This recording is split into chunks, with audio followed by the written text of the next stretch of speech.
Di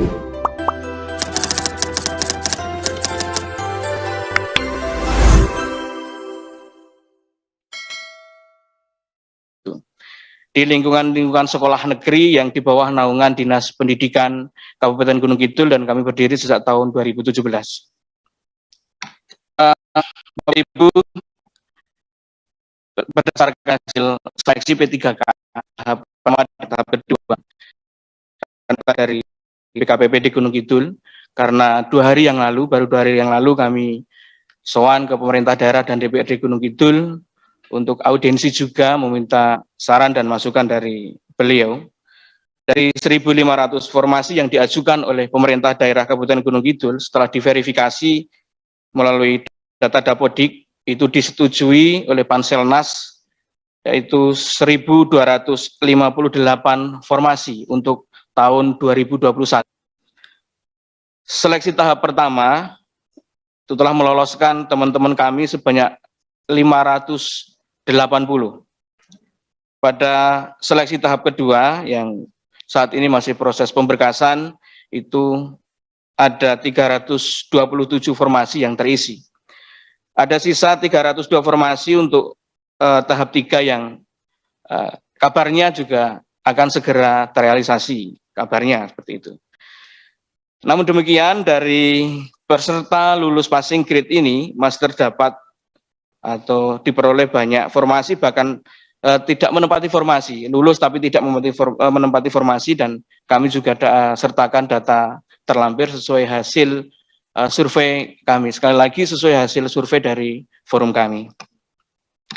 Nah, kenapa banyak teman-teman kami yang belum lolos ataupun sudah mencapai passing grade tapi tidak menempati formasi? Hal ini terjadi dikarenakan begitu banyaknya peserta yang berasal dari sekolah yayasan atau swasta yang memiliki sertifikat pendidik yang menjadi nilai plus yang mendapat afirmasi 500 poin, dan ini tidak dimiliki oleh honorer sekolah negeri. Sebelumnya mohon maaf, yang kami sampaikan ini mungkin hanya sebagai pemanis saja, karena kemarin saya juga mengikuti rapat kerja, semua sudah disampaikan dan semua sudah dibahas, tapi tetap akan kami sampaikan. Permasalahan lain itu adalah kuota untuk guru pendidikan agama, baik agama Islam dan non-Muslim, itu belum sesuai dengan kebutuhan di lapangan, terutama di Gunung Kidul. Itu 270 guru agama honorer itu hanya tersedia 43 formasi saja. Itu sangat jauh dari harapan. Dan untuk tenaga kependidikan sampai sekarang memang belum ada regulasi yang mengatur teman-teman tenaga kependidikan itu bisa tercover dalam P3K.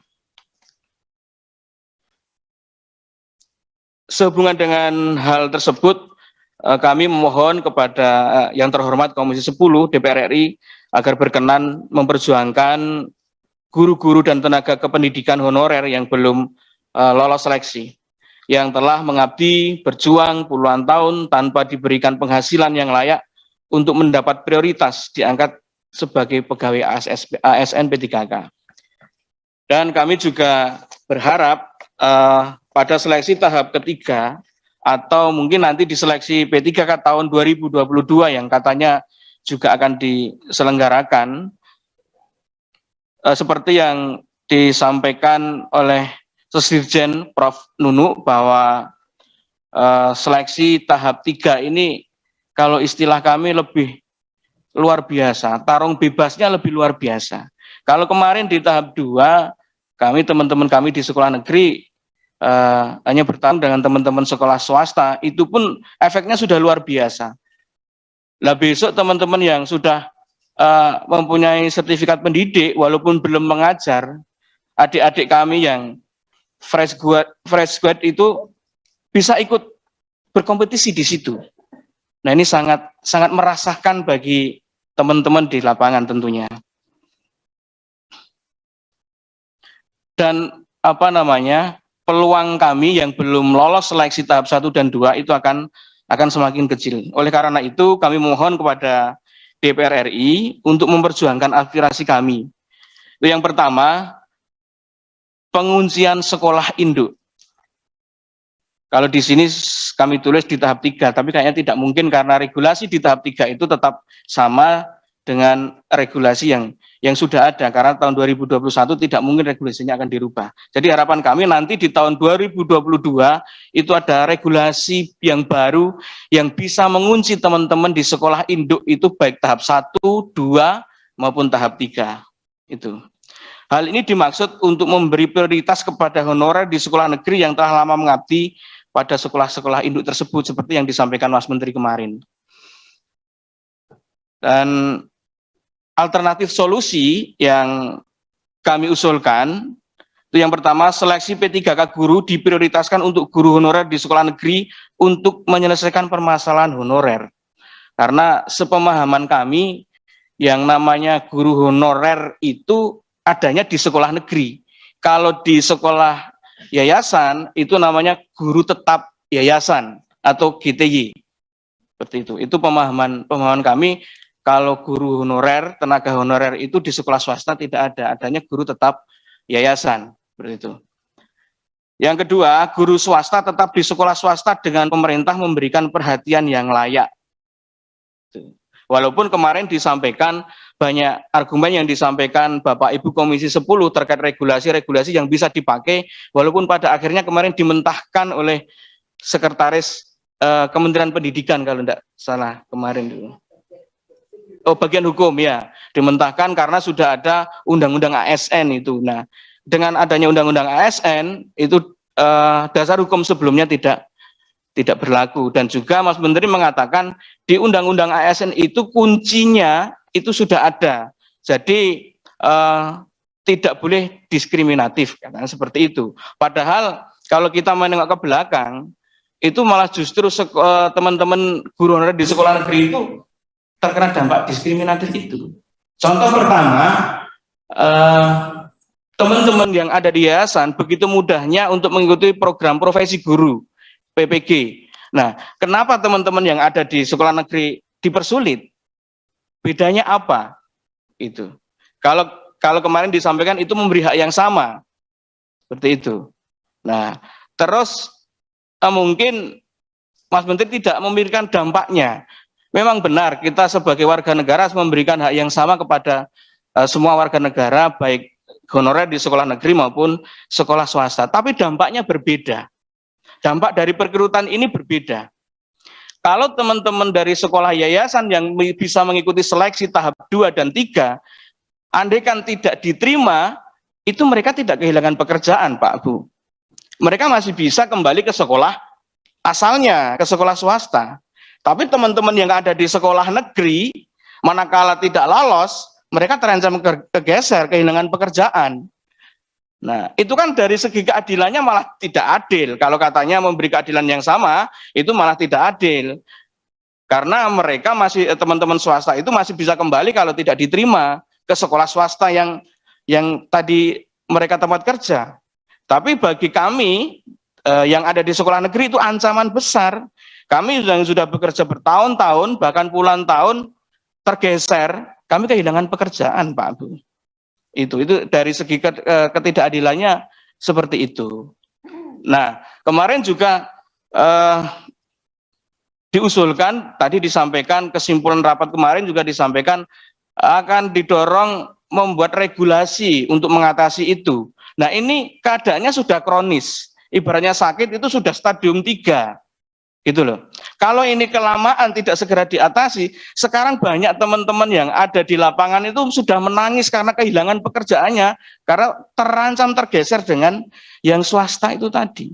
Nah, kalau regulasi itu muncul nanti di tahun 22, banyak teman-teman kami yang 2021 ini sudah tergeser, sudah kehilangan pekerjaan, sudah terlanjur kehilangan pekerjaan. Itu. Maka dari itu mungkin perlu adanya suatu kebijakan yang cepat karena ini sangat mendesak sekali untuk kepentingan teman-teman. Yang berikutnya, guru swasta yang telah dinyatakan lolos seleksi tahap 2 dikembalikan ke swasta, itu memang sesuai regulasi katanya tidak bisa tadi, itu mohon nanti ada solusi yang baik karena sudah kronis itu tadi, kasihan teman-teman kami. Yang berikutnya, guru negeri yang sudah lolos seleksi tahap 1 dan 2 namun belum mendapat formasi, diusulkan tidak ikut tes lagi, tinggal menunggu penempatan sesuai formasi yang diajukan pemerintah daerah. Ini kemarin juga sudah disetujui oleh Mas Menteri dan dijanjikan, sekali lagi ini dijanjikan, baru dijanjikan untuk diprioritaskan dengan catatan pemerintah daerah mengajukan formasi secara maksimal.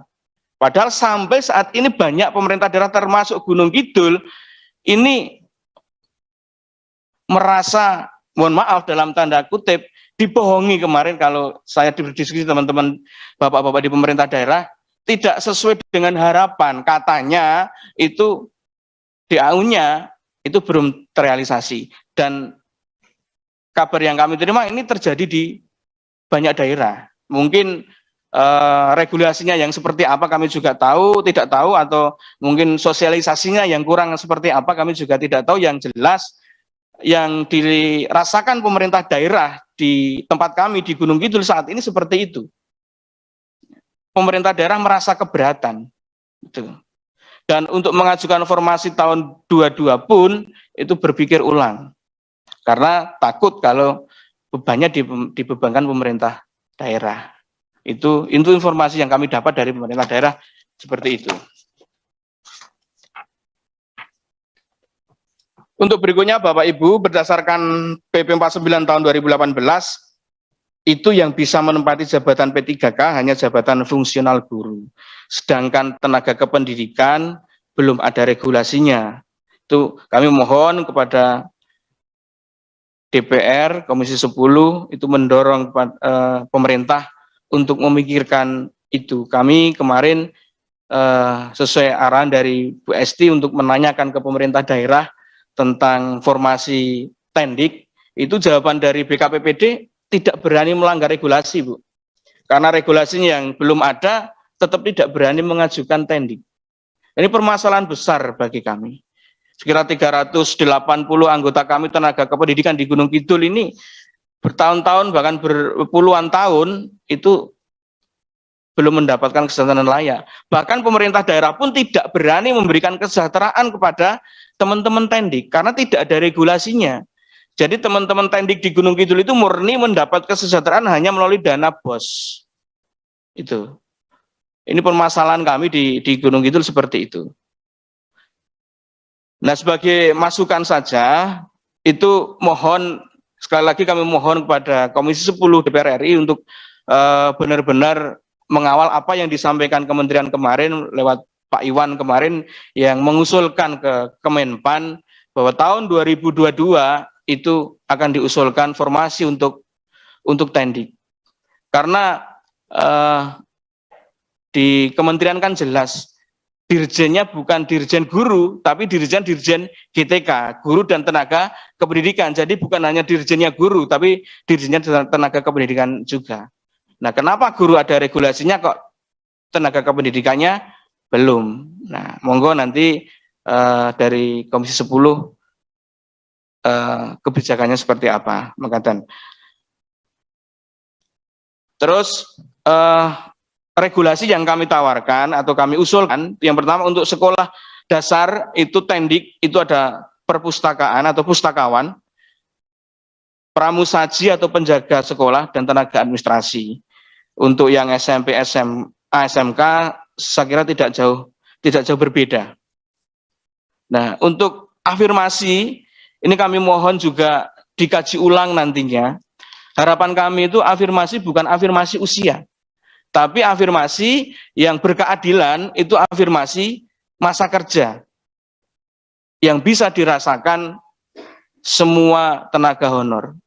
Banyak sekali di lapangan yang usianya sudah di atas 35, di atas 40 tahun, tapi baru mengabdi 3 tahun, 5 tahun. Jadi yang menjadi tenaga honor telat. Gitu. Gandeng golek gawean wis ora entuk, enek lowongan dadi guru atau tenaga kependidikan, masuk di situ. Nah, dan juga banyak teman-teman kami yang di bawah 35 tahun itu sudah mengabdi bertahun-tahun, bahkan puluhan tahun, itu tidak mendapat afirmasi. Jadi bagi kami afirmasi yang berkeadilan itu adalah afirmasi masa kerja dan mungkin nanti bisa ditambah dengan afirmasi usia seperti itu. Dan juga kuncian sekolah induk seperti yang kami sampaikan di depan untuk tahap 1, 2, dan 3 itu untuk mengamankan seperti yang disampaikan Mas Menteri kemarin bahwa Mas Menteri berpihak kepada tenaga honor di sekolah induk. Nah, mohon itu benar-benar direalisasikan, tidak seperti yang terjadi sekarang ini. Tuh. Terus kualifikasi ijazah nantinya untuk teman-teman tendik itu karena jelas di lapangan kualifikasi ijazah teman-teman tendik itu berbeda-beda. Kalau guru jelas harus S1 atau D4 minimal. Kalau tendik tidak bisa disamakan. Tidak mungkin penjaga sekolah harus S1 atau D2 atau S3 tidak mungkin. Kebanyakan penjaga sekolah itu SMA, bahkan SMP, SD aja banyak yang menjadi penjaga sekolah berpuluh-puluh tahun di situ. Nah, itu mungkin nanti bisa diusulkan kebijakan yang pas untuk itu. Berikutnya Bapak Ibu, formasi untuk pendidikan agama dan untuk guru mapel. Itu banyak sekali masukan dari teman-teman di lapangan untuk formasi guru mapel, ada bahasa Inggris, bahasa daerah, terutama pendidikan agama, itu masih belum sesuai dengan keadaan di lapangan. Yang berikutnya, pembenahan sistem pengambilan data dari Dapodik. Nah, ini yang menjadi dasar. Banyak ternyata di lapangan itu banyak sekali permasalahan-permasalahan yang timbul akibat sistem yang dipakai ini. Perekrutan yang dipakai menggunakan pengambilan data dari sistem Dapodik ini. Kalau tahun 2022 tidak ada pembenahan sistem dari Dapodik itu, pasti muncul lagi permasalahan-permasalahan di lapangan. Kami contohkan di Gunung Kidul ada satu kasus orang yang sudah resign, tidak bekerja, tidak menjadi guru, bertahun-tahun ikut daftar, lolos. Di satu sekolah ada 2 formasi contohnya, ada 1 guru induknya. Berarti kan yang 1 formasi bisa diperebutkan untuk umum karena tidak ada guru induknya. Akhirnya teman kami melamar di situ. Diterima lamarannya di situ sebelum ujian karena tidak ada guru induknya. Nah, setelah ikut ujian, hasilnya keluar, teman kami itu mendapat nilai tinggi, lulus, nilainya paling tinggi, tapi tidak bisa menempati formasi. Tiba-tiba di situ muncul ada nama orang induk di situ. Walaupun nilainya lebih sedikit, tapi karena muncul induk di situ, dianggap lulus. Padahal dia sudah tidak bekerja bertahun-tahun. Nah, ini perlu pembenahan sistemnya. Dan itu hanya satu contoh saja. Di Gunung Kidul masih banyak dan saya yakin di seluruh Indonesia banyak kasus seperti itu. Dan kalau tidak ada pembenahan perekrutan 2022 itu pasti menimbulkan permasalahan-permasalahan yang baru. Itu. Yang berikutnya, perhatian dan pemberian solusi yang bijaksana untuk honorer sekolah negeri yang tidak lolos seleksi di tahun 2021. Mungkin ini nanti bisa dikomunikasikan dengan pemerintah daerah juga.